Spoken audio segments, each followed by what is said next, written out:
side. They put up their fists and insulted their moms and hurt each other's pride.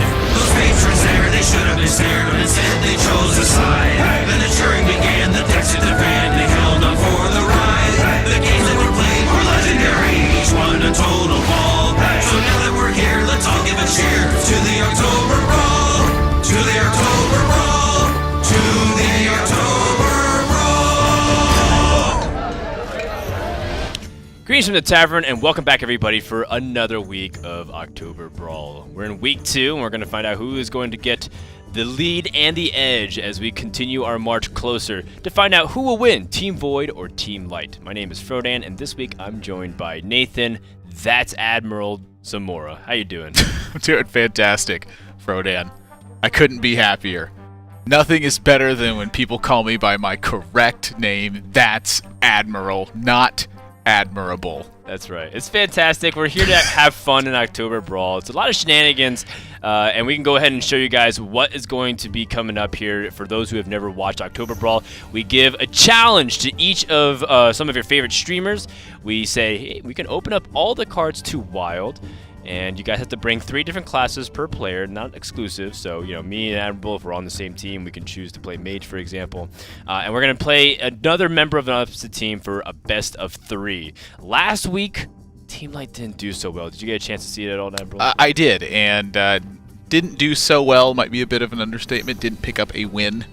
Is a little bit closer to it. But there is a little bit of a twist to picking up a Wild deck and playing a best of 3. It's not just any old deck. Yeah, that's right. It's a sealed deck, so whatever you open in the packs, you guys have been following along your favorite broadcasters, that's the cards they're limited to. This week, we have new packs for some of our participants. We have Whispers of the Old Gods and Mean Streets of Gadget Sand. Hard to believe that we're already going to be past the halfway point after today's over. But yeah, it's going to be interesting to see what these new cards have impacted, because these are some of the strongest cards in Hearthstone. Yeah, we took a walk down memory lane, and last week it was kind of cool to see piloted shredders and mechs really tearing it up, and how impactful of cards they were in the grand scheme of things. But Whispers of the Old Gods and Mean Streets of Gadget Sand feature much more thematic cards, I'd say, things that work more in conjunction and can be much more powerful if you have the right combination. And what's really interesting to me, too, is like for guys like us, we sit back and look at that graph. It's like, wow, has there been 6 full expansions on top of all the adventures out in Hearthstone? I was like, yeah, there's just a lot of cards these days. And hopefully get to see a little bit more of that sealed action as we take a look at the players that we have coming up for you today. We have the same members on all teams. They don't switch or rotate throughout the week, so we're very happy to once again welcome back Thijs, Dog, Jackie for Team Void, and of course Team Light has Crip, Reynad, and Ali. All sporting 0-1s, but you know the show matches are still young. October Brawl is still in its infancy stages. We'll find out what happens this week, but I do believe that it's a similar situation. What happens is you guys who can wear these card backs for the Twitch Prime promotion, you guys can get them between now and the middle of October. You have been using these and supporting your broadcasters. So by playing games, by wearing these card backs, that helps give your favorite broadcasters or favorite team extra packs. And I believe, once again, it's 7 for Team Void and only 3 for Team Light.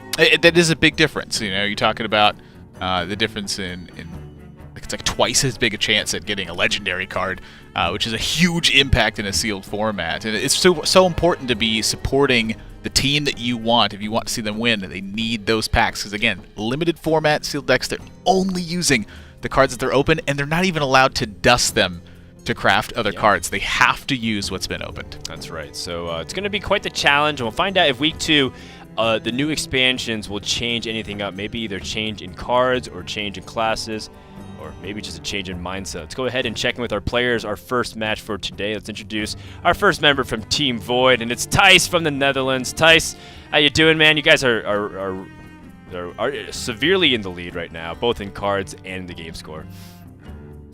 Yeah, first week was great, so I'm hoping we can continue that. We definitely plan on doing exactly the same.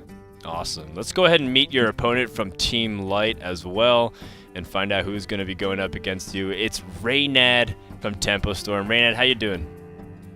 I'm doing good. Excited to play some games, draw some 2-drops.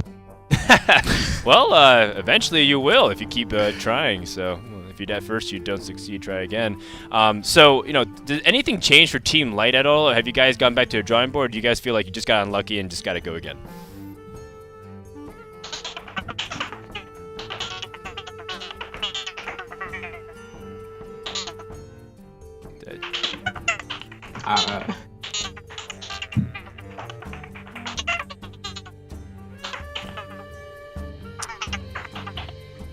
Gotcha. You cut out a little bit there, Reynad. Unfortunately, I didn't brush up on my chipmunk either.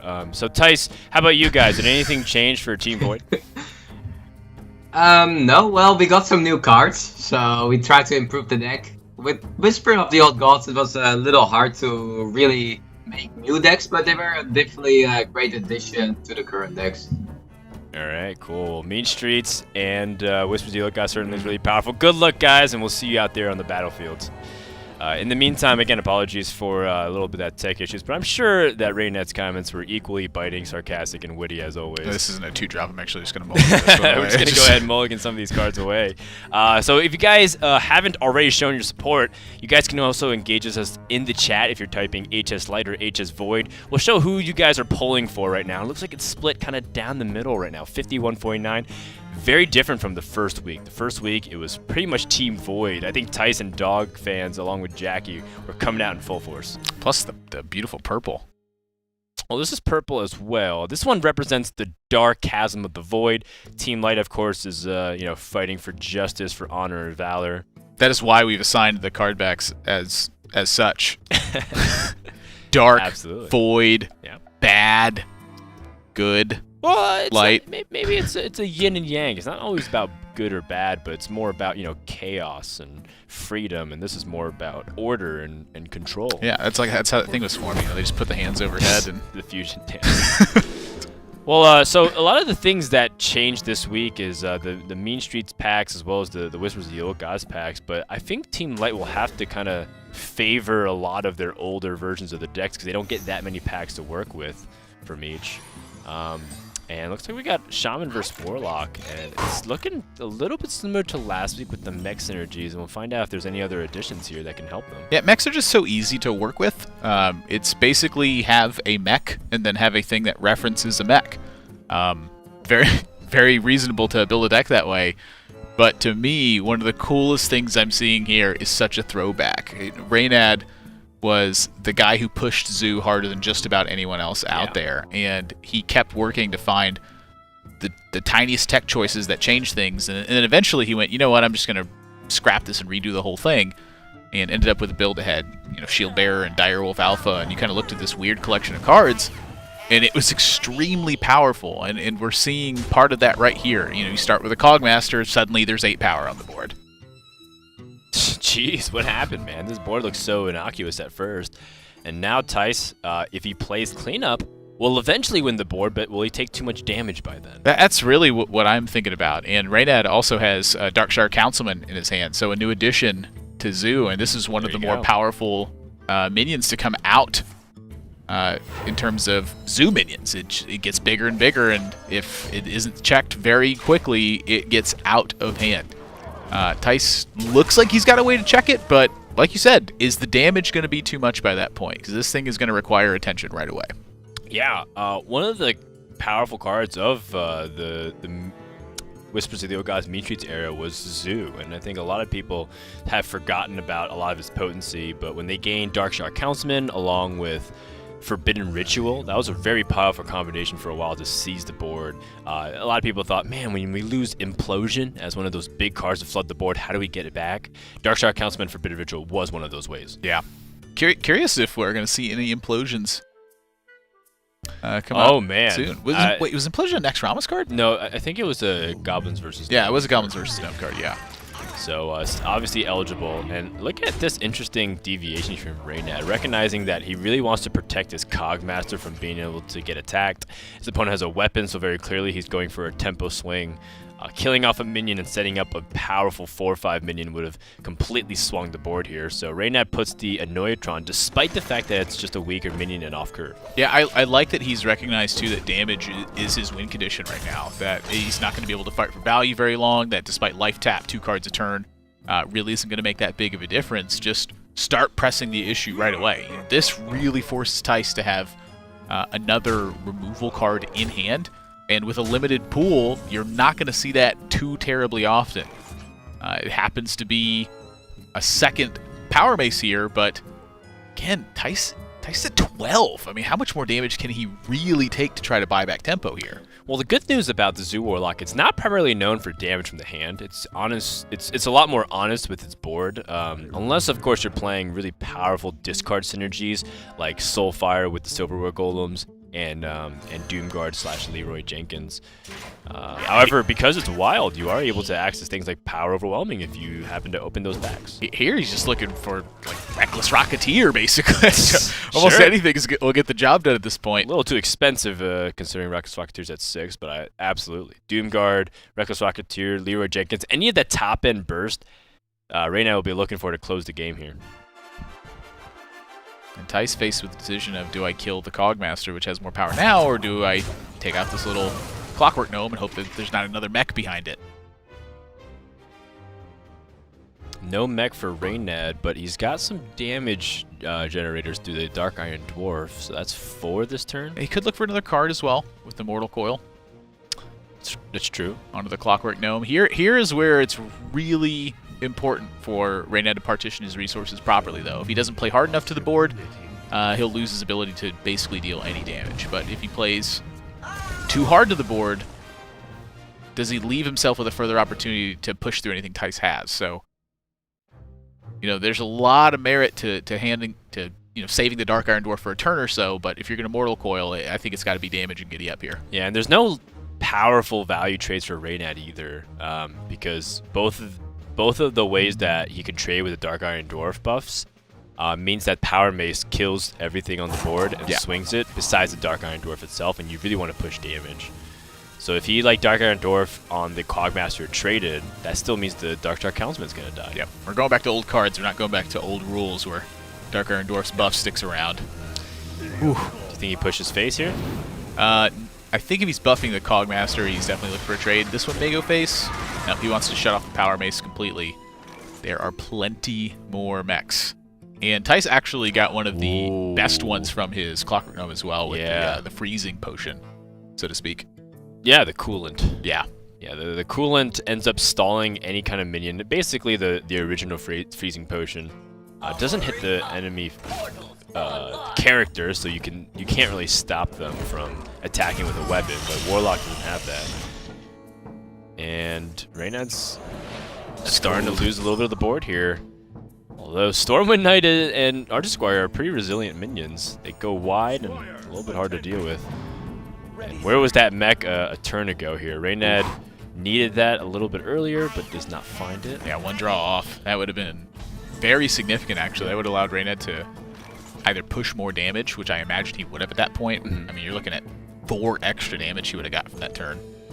Yeah, and I wonder if this means that Thijs can get back on the board. But here's another problem, too, is that Reynad went really wide. You can't stop all of these attacks from coming in. So if Thijs ends up even splitting up his damage a little bit here, even if he gets really powerful cards onto the board, looks like at least one minion will stick.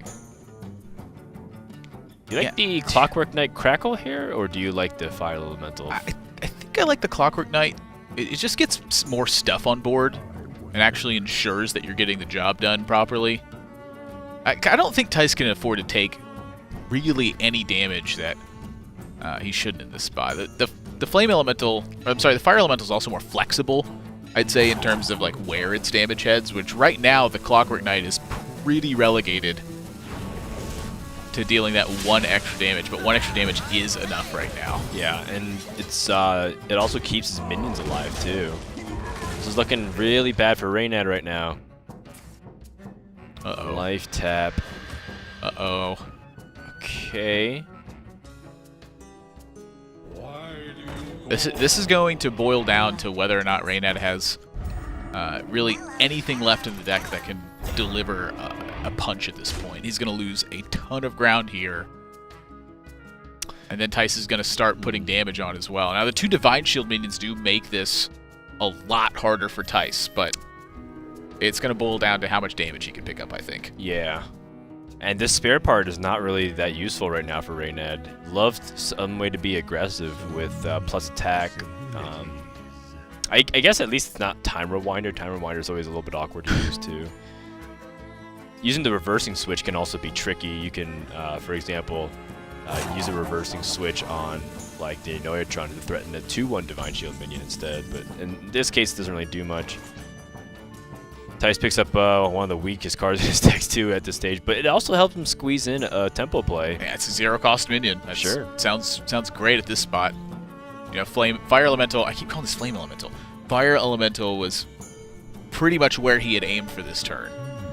So one of the problems is he's still fairly committed to trading into what Reynad has, but all of his stuff has been weakened at this point. So these little 1/1s and 1/2s are enough to at least trade evenly for the time being. So if Reynad continues to pick up, you know, multiple minions in the same turn, anything that generates extra minions by itself, those are problematic cards for Thijs as well. So it's not just the damage right now, it also comes down to the actual minion itself. What kind of minion is it? He's just gonna leave these two on board.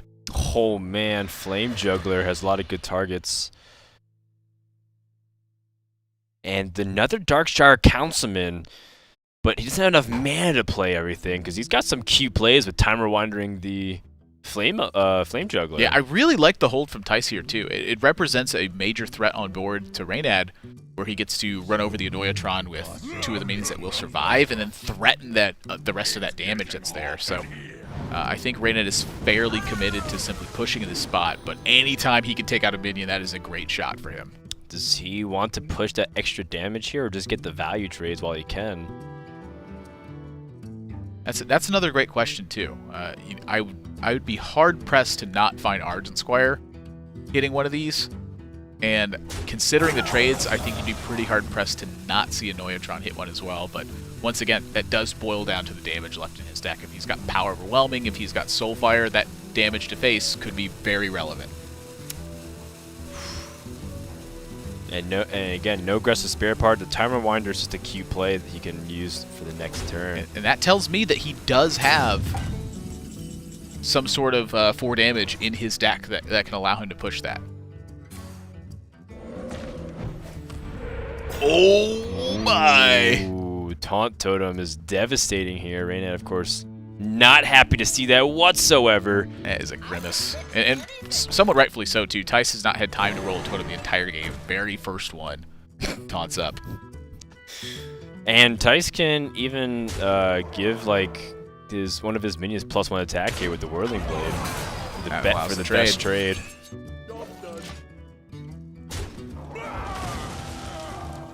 Reynad looking for any kind of damage source. Direwolf Alpha does help him push a little bit. He's so close. 6, 11, 14, 18 damage. Thijs needs 3 more if Reynad just ignores this. He's got Harvest Golem to play a sticky minion.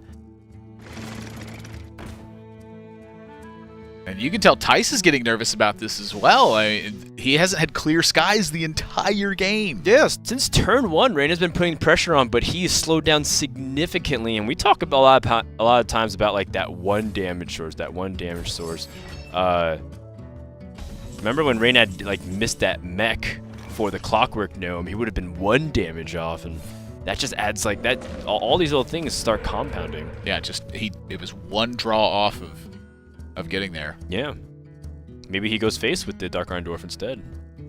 But then Thijs, on the other hand, you know, what happened if he would get able to get some early game board stabilization? He's been using the weapon in his health as a resource.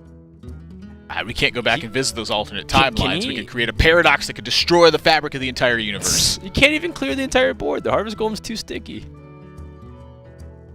A 2 damage minion will stay on the board no matter what Thijs does here.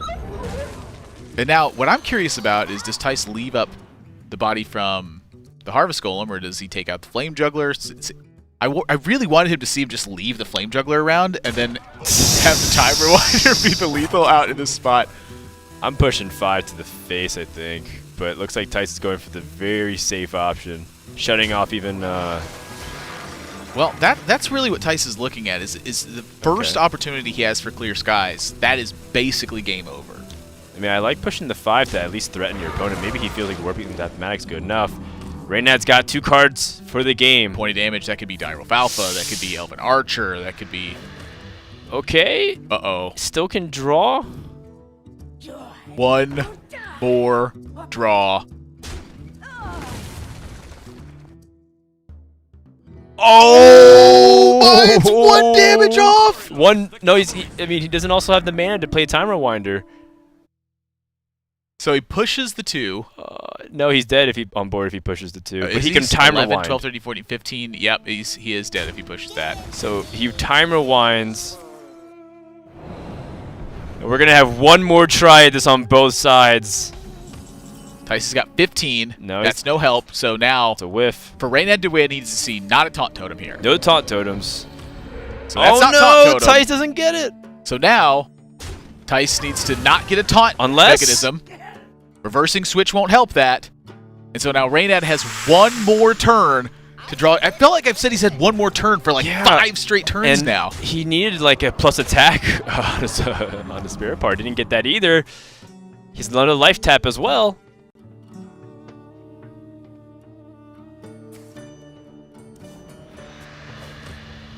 Wow. Does that help? I No. think that keeps him alive.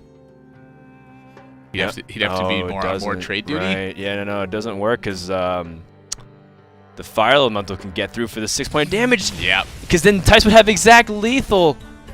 What a game 1 here. Thijs barely, by the hair of his Dutch chinny chin chin, he was able to squeeze that out. Yeah, you can That's see why crazy. Zoo was just historically such a powerful deck. Like, even with a collection of fairly weak cards added into the mix, it's still able to turn after turn just pressure, and threaten that 1 extra damage along step of the way. A couple more packs might have been able to help him. A couple more packs could have gotten there, and we didn't have to play Silverhand Knight. Let's go ahead and check in with Thijs. Were you scared at any point, Thijs? Were you nervous No. at all? Well, I mean, when I made that trade into the Harvest Golem, I felt like that cannot be correct to trade my Cogmaster, but it turned out that I survived in 1 life, so I'm happy I made the trade. Yeah, well, yeah, I mean, in the end, it looked like Reynad was just going to be a little bit off there, and he ended up being off just a little bit there. I'm even scared to ask Reynad, you doing all right? All right. The voice bug is just... Yeah. I'm gonna have to cut you off there right now. We're having some Skype audio issues there, so we'll have to shut it off there. But looks like spirits are a little dampened for Team Light, considering how close he was to closing out the game. I There, was just pretty 1 happy with me damage at off. the end. I guess if you speed up enough anybody's audio, they'll sound very chipper. Yeah.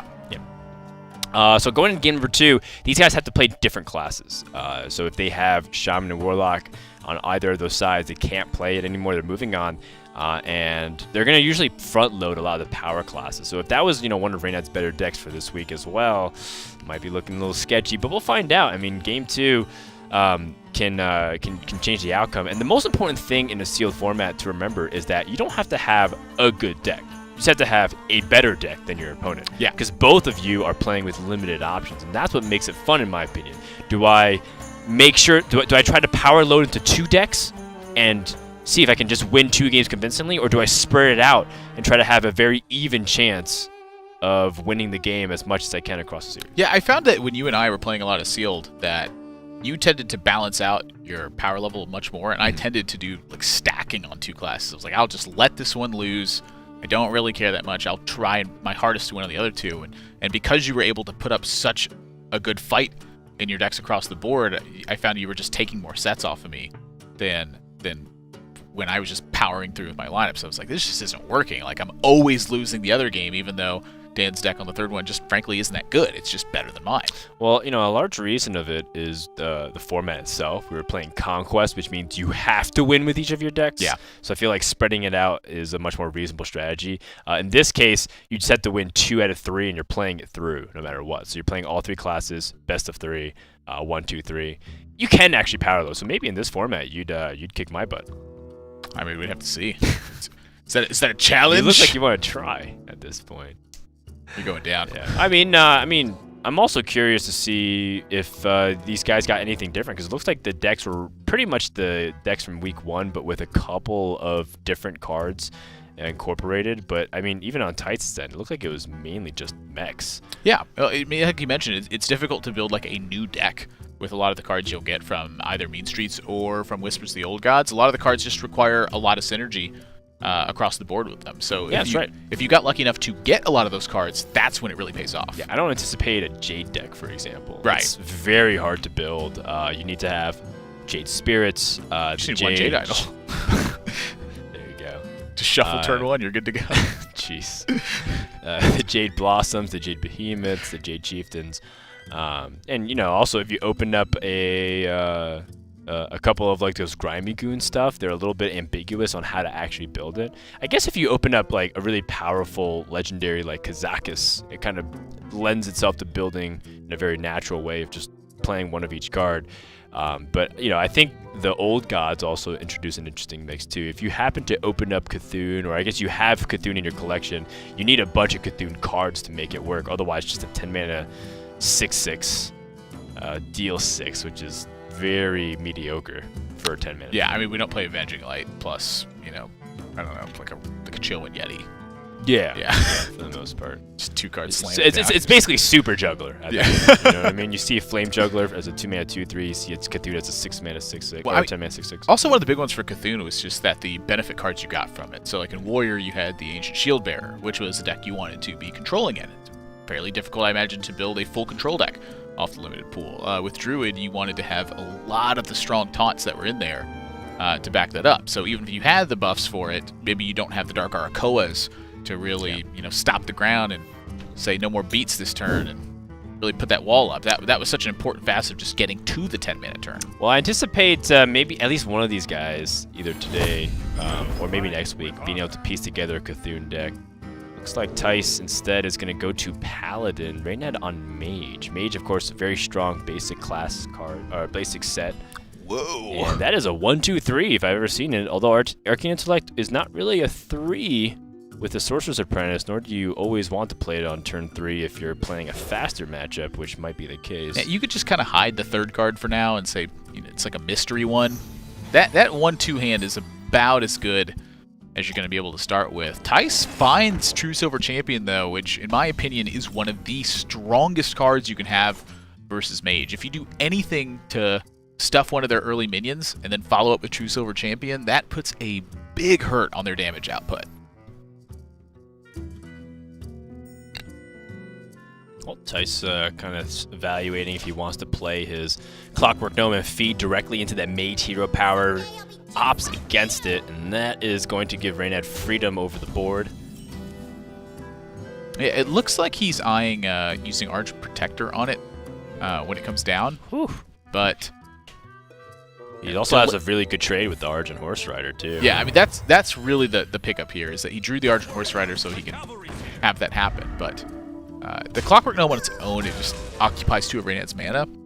In this format, I'm guessing Thijs thinks that it's just not that valuable to be really doing that. He needs to buy tempo at some point when he plays it, not just simply make a sacrifice of Reynad not developing. Because every single turn, Reynad just gets to clear the board and then deal damage. That's his ideal style of turn. Yeah, that is what the Tempo Mage is based upon. Being able to push a little damage, controls to the board, and, well, grab the tempo. Goodness. All these Harvest Golems. Harvest Golems, but you also see some of the inspiration from the Grand Tournament. You see Spell Slinger in Reynad's hand. You see Murloc Knight, which was a super fun card to play. And now with a lot more Murlocs into the pool. There's a lot of Murlocs from, you know, around that set period of time. You're talking about Silicon Spirit Walker, for example. Really fun one. And then you get like cards like What If Finja comes out of it from the Murloc Knight, and that's crazy. That's if you have more Murlocs in your hand. Well, yeah. Or your deck, rather. He pulls another Murloc Knight. Oh, jeez. So Finja attacks, pulls out Murloc Knight, you hero power, summon a War Leader, which has been nerfed, but Or maybe you just get the Bird Lock from Shaman on Knights of the Frozen Throne. Well, he's done a good job at stopping this. And again, I mentioned how just strong True Silver Champion was in the right situation. Boy. Evolve! That is interesting. That is really interesting. I'm trying to think of what random like Silverhand Knight. Huh? Silverhand Knight plus Evolve? Oh, wow. We don't have Doppelgangster, but Silverhand Knight Evolve is... Yeah. I mean, we're limited resources. Limited resources. I'm trying to be optimistic here. Reynad could use some optimism, right? That's all I'm saying. In general or in Hearthstone? In this game right now, he's really bad shape. Yeah, Paladin looks to have full control. Just at least in the resource battle, he's got him covered twice over in cards. He's got... Wow, Thijs really respecting the Mech Warper here. I'm pretty surprised by that. A 3/4 is going to challenge multiple of Thijs' cards for a number of turns, and so the fact that he's chosen to, slug a dinger on that Mech Warper, I don't know about that one. I think he's scared about the possibility of his opponent pushing out a lot of cheaper mechs and flooding the board. And he only has Consecration. He's making the hard read on the Spellslinger Evolve. Doesn't want him to flood the board and evolve. Although Spellslinger is a better evolve too on itself. Reynad picks up Frostbolt. That's a powerful card for tempo right now. You can freeze the minions, start pushing damage. I'm wondering if you ever consider evolve here. I mean, the Harvest Golems are already pretty decently statted. Spellslinger's pretty decently statted. I'm not really sure he goes up that much higher here. Yeah, the damage golems that are summoned from the Harvest Golems, they are 1-cost minions. So they don't evolve into significant targets. Thijs draws Tyrion. Did he open a Tyrion 4-ring? Nah, he's just cheating. He's just... He's like, oh, nah, boy. Forget this. I'm just going to make a Tyrion. That card's cool. Okay, Blowfin Sniper. Not the most intimidating of Murlocs. Reynad's got another Frostbolt. 5, 7, 10 damage this turn. He can pick up a value trade and evolve. He can pick up 2 value trades, actually. 3, if you count the Harvest Golem going into the 1/1. Perhaps. This is like playing a Sunkeeper Tarim. Beat up all their stuff, make your stuff bigger. I mean, there are some spicy 4-cost minions out there. Yeah, there's a lot of 7/7s, but because it's wild, there's also a 7/7 that says can't attack unless your opponent unless there's no other minions in the battlefield. Yeah, forgot about that one. The Eerie Statue, the original 4-mana 7/7. Well, actually, the original 4-mana 7/7 in the beta was the Twilight Drake. Oh, that's right. It used to just be a 1/1. It used to be a 1/1 that gained +1/+1 for each card. Oh, You'd gosh. have around that 6 card cards. was. I remember that. Was bonkers. And it's still really good. Here we go. You guys want some fireworks?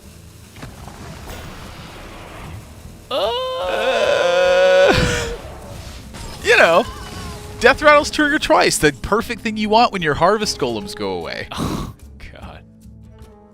Now, that being said, Thijs is on a very weak turn here. But when he's got Tyrion to back it up, does he really worry that much? I mean, the basic mage has polymorphs available to it. And this is a class that can efficiently deal with Tyrion. He's trying to So stop maybe. damage.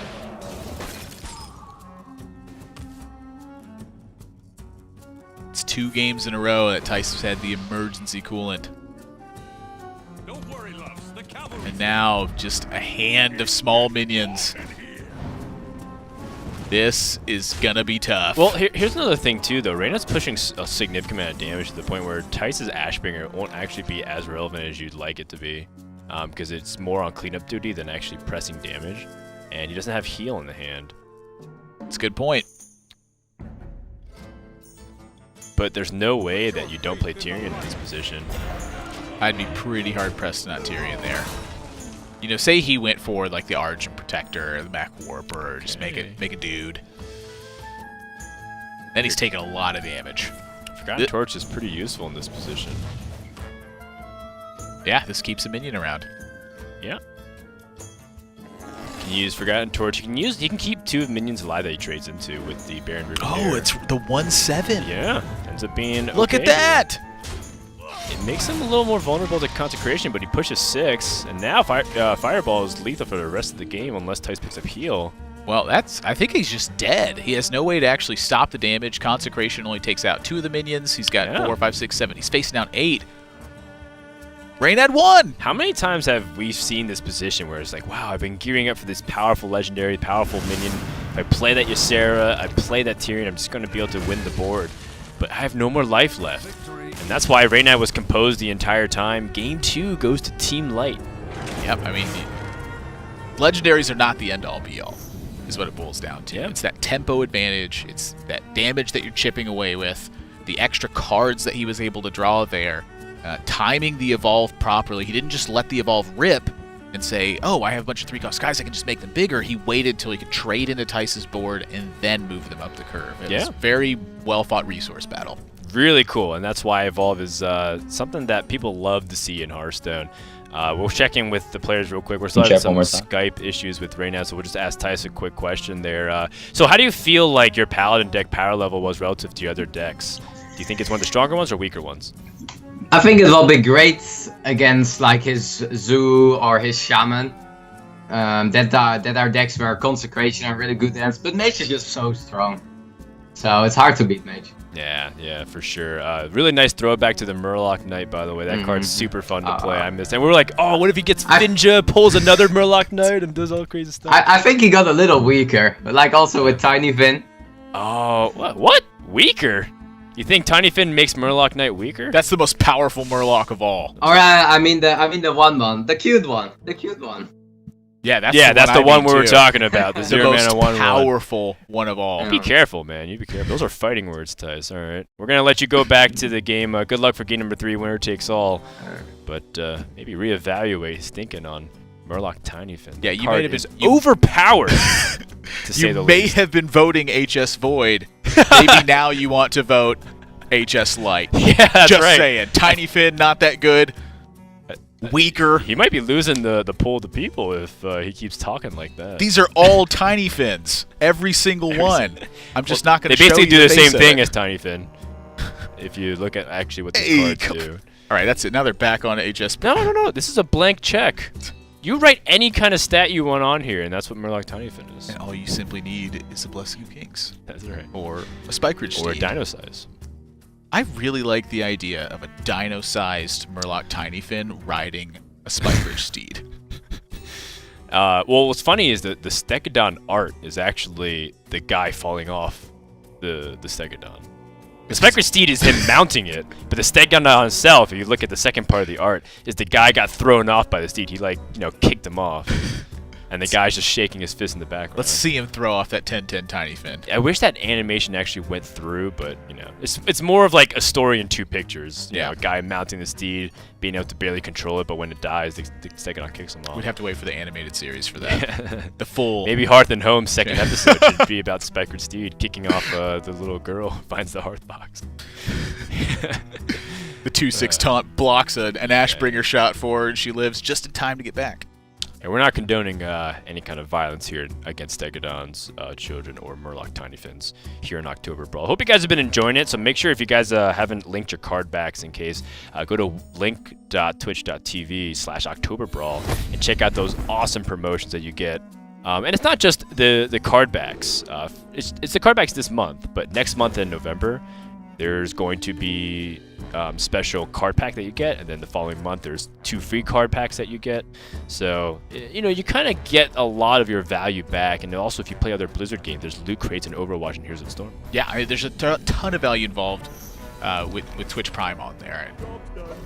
I love seeing it because I love card backs And free packs. I feel like I switch my card back like every week. Just like, nah. I wish there was an option to randomize your card back, so it could be like, ooh, what's behind this? I'd like that. I'd want to randomize it, except also veto Ninja card back, because I am full pirate for life. Oh, interesting. That's the only card back I've deliberately never I used. didn't realize that was an eternal struggle between 2 powerful factions, ninjas and pirates. Is that actually a thing? It's something I just made up. No one's ever heard of it. Okay. Next expansion leak confirmed by Admirable. I'll tell you what, Totem Golem is something else. Totem Golem is really powerful. That is a way to answer it with the Flame Cannon, but it's already weakened by the trade, and also Thijs has access to the hero power. Yeah, and here, this is almost the exact opposite of what I talked about last time, where Thijs didn't want to give away his Clockwork Gnome and just simply see Reynad pay 2 mana. It's because Reynad had board. So here, when Reynad can, give away his Totem Golem afterwards, he's fine with it because he's the one pressing the issue right now. So everything Thijs does is responding, and it just means free damage for Reynad. Look at Reynad's hand. He's got the 4 mana 7/7 Flame Wreath Faceless. Doesn't have the mana to play it next turn, but he's also got another really powerful synergy with Feral Spirits into Flame Tongue Totem. This is really powerful, and it all started with a coin Totem Golem. Speaking of that Flame Wreath Faceless, pro tip: if you're getting beat by Priest right now and you play Shaman, stick some Flame Wreath Faces in there. It's still in Standard. It's a 7/7. It's like a Bittertide Hydra, except faster. Priest stacks that card a lot. It does. It does. I've seen Evolve Shamans play that, and then just obviously not evolve it. But wait till they get a lot of pressure onto the board. And, Priest still has a hard time doing the Flame Tongue Totem, too. Yeah. I have evolved it. It traded into a 5/5 prior to doing that, but, you know, solid. That gets the job done. And speaking of getting the job done, accelerated mechanical minions. I thought I'd never hear Chugga Chugga again. Well, Reynad, I think, has a Lightning Storm in his deck. Not completely sure. I think I remember seeing it from last week. Doesn't have a Storm this turn. Was thinking about maybe setting up a powerful minion. However, maybe instead he will start trading onto the board. Does feel like he's starting to starting to get really far ahead in the value game. Yeah, Reversing Switch has some really weird plays here too. Reversing Switch alters the base power and health of a minion. However, it does take into account buffs as it stands. So if Reynad, say, plays his Flame Tongue Totem, and then he decides to use his Reversing Switch on one of the 4/3 minions, it will shift over and become a 3/4, but then the buff will apply on top of it. It'll be a 5/4 afterwards. So there's a lot of little things he can do with Reversing Switch, as well as like with the Dark Iron Dwarf, for instance. Once he shifts the health or the power and the health with that health remains permanent onto that minion. It's no longer power, and so there's not a temporary buff that goes away at the end of turn. There's a lot of math here.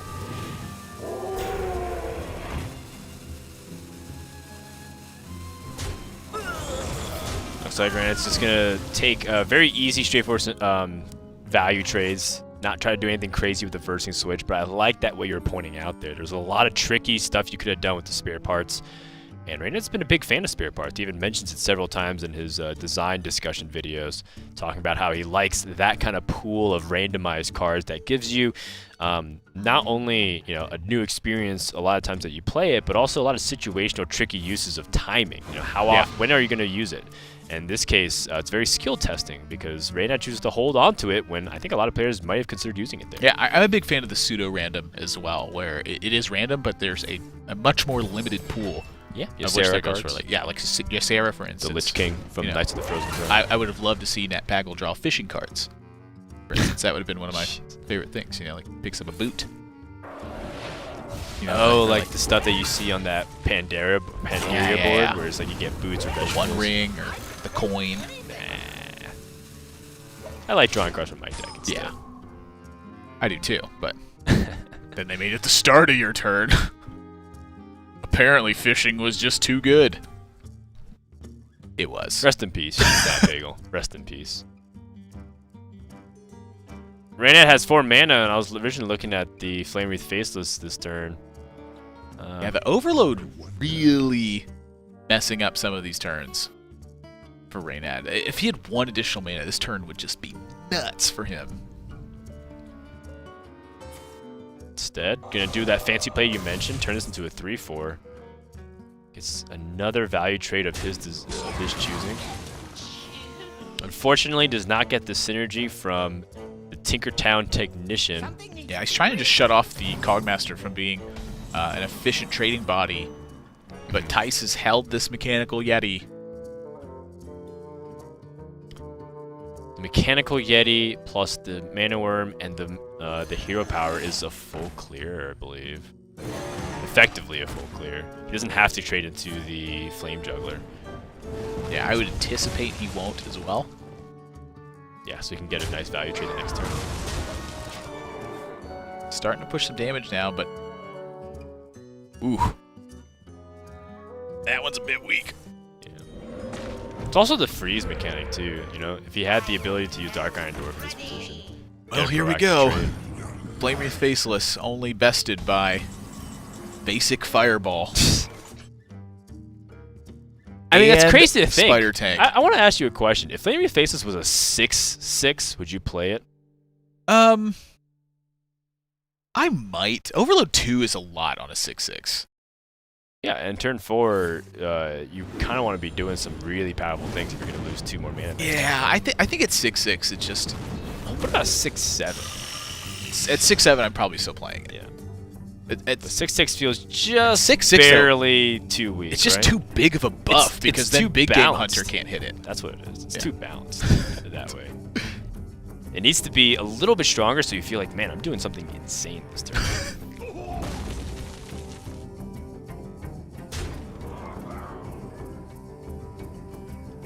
Actually, I would say a 6 is a little weak, given the stats. Although, ironically enough, it plays around like Big Game Hunter and a few other removal cards. Ooh, Power Mace. Can this get Reynad back into it? I mean, he's still got a lot of life to work with. I mean, Thijs spent so much time paying attention to the board. And now Reynad's starting to get some of those more aggressive spare parts. Ooh, interesting. Thijs has a reversing switch, which happens to kill totems very effectively because it swaps their 0 attack to 0 health, and the 0 health instantly kills a minion. Yeah, I think this was a really big turn for Thijs to be able to push damage here as well. I mean, similarly to True Silver Champion being so good against Mage, just weapons in general tend to be very good against it. So when he's able to find reversing switch for this and push damage, and he's got the Annoyatron to back that up, this is such a massive turn. I mean, Thijs, his last 3 draws have just been absolute heat, and I think we might be seeing Reynad just about steam out. However, the Whirling Blades will provide some much-needed resistance against this board. Certainly. And with one Fireball out of the way, Reynad has a little bit more life and comfort to play with. Thijs has no cards in hand, so he's all in on the board. This is really close to a swing. I think I'd like to see Reynad attack with this just simply to get the stats right away. You know, say like the Nightmare scenario happens and Thijs draws Frostbolt. Just hit you in the face with it.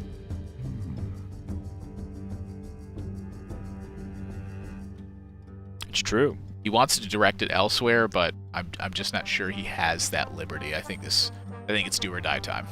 And you could tell he feels it too. He's like, he really wants to get greedy and save this. And that saving it could be a game-winning attack, but holding on to it could really cost him. I agree here, and I really want a resilient board, just like you said. Arcane Intellect. Thijs just nods his head. And it's getting bigger. It's the Mana Orb's getting bigger. Those are good Another pickups. spare part. Can they be lethal?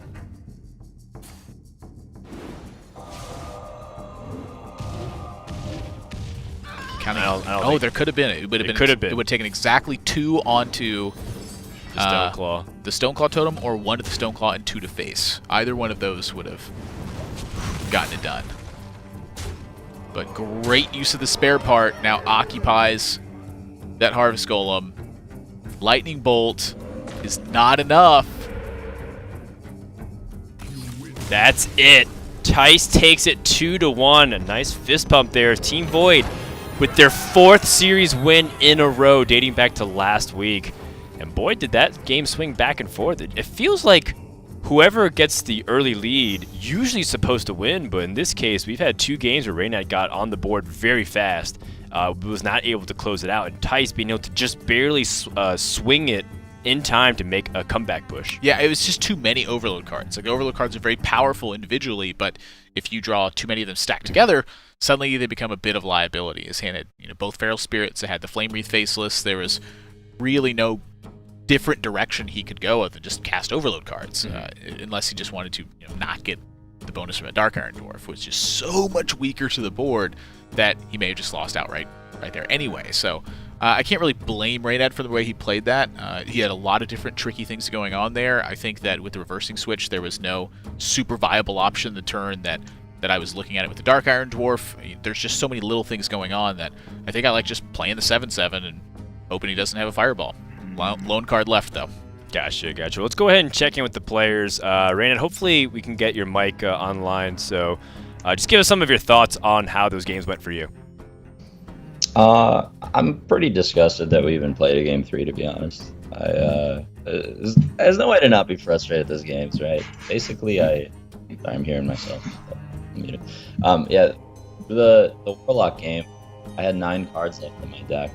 I had 2 Soulfires in that deck, and it's not just that I didn't draw 1 Soulfire and 1 cards. It's just that he didn't roll Taunt Totem on the first one, he was dead. If I drew either of my Dark Iron Dwarfs there, he was dead. He didn't get exactly Freezing Potion off his 1 spare card, he was dead. It was just like so many things combined. Yeah, the one draw off the mech to get the extra damage with the Cogmaster, etc., etc. It was pretty gross. Yeah. So, like, I'm not upset about losing the Shaman game. I'm just upset that it even happened. Aw, all right. Well, Thijs, 4 in a row for Team Void. Can you guys be stopped at all? We just followed the plan. We had a plan, and we hope we can continue. It's definitely not going to be easy to do all the weeks, but off to a good start. All right, well, stay in classy as always. Thanks, guys, for joining us, and good luck to you guys next week as well. All right, well, that wraps up our first series of the day there. You can tell that Reynad a little salty, a little upset, but can you blame him? It's like he was so close so many games, and it's just so frustrating to be able to be so close, but your opponent, and you're at like 25 health, you think, I have a lot of time, and then in 2 turns, it all just evaporates. Yeah, and you could see Reynad thinking about it on the turn where he had the option to push 1 single damage, which would have unlocked Soulfire or Power Overwhelming or what have you, and he agonized over that moment for so long because making the trade was so important to keep him alive and protecting his board, but pushing the damage meant that both of his Soulfires were active at that point. Which he never drew anyways, right. But it could have been. I think the call is right to push damage. You still have plenty of time left. You're drawing a lot of cards. Pushing that extra damage, in my opinion, is a very game-winning play, and the percentages just didn't pan out that game. Yeah, and also got to tip your cap to Thijs. He made a very hard play, double chaining to the Harvest Golem, but that 1 extra damage meant that he stayed alive, and because of that, he won the series. I've been in that position before, too. I remember it was like in the road to the BlizzCon in 2014, I was on stage and I had to trade like Molten Giants and Mountain Giants into 0/2 totems to keep a Flame Gun from killing me. And so I put like 40 damage into totems over the course of like 3 turns, and I was just like, I feel ridiculous right now, but I would have lost every single time I wouldn't have done it. All right, well, the tough plays end up paying off for Thijs, and that wraps up the first series of the day with a Team Void victory. So we're going to take a break, and when we come back, we're going to find out if Team Void can continue their steamroll or Team Light bring it back. You're watching Oktoberbrawl.